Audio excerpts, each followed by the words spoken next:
Hello everyone. For today's video, we're going to solve another problem.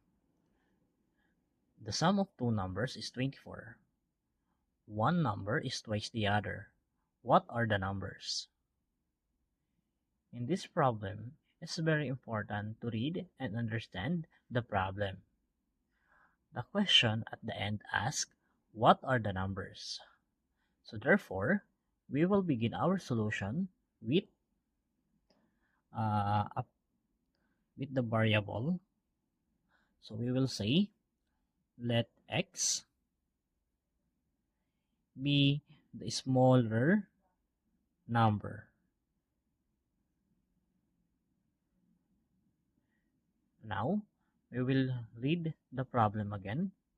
It says one number is twice the other, meaning our first number is, if our smaller number is x, then our larger number is 2x. So we will say, let 2x be the larger number.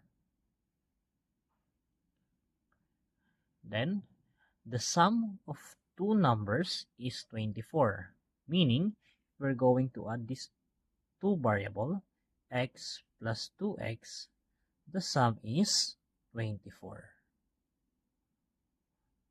Now, we will put it together and solve.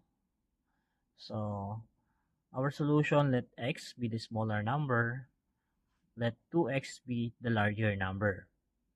Then, x plus 2x equals 24, and because we have like terms, so x plus 2x is 3x equals 24, and dividing both sides by 3, so if we divide both sides by 3, so our x is equal to 24 divided by 3 is 8. Okay, and therefore our 2x is equal to 2 times 8 is 16. So this is our answer. X is the smaller number and 2x equals the larger number is 16. Now, to check, it says the sum of two numbers is 24. Thus, 8 plus 16 equals 24. Be sure that you have answered the question completely. So thank you for watching.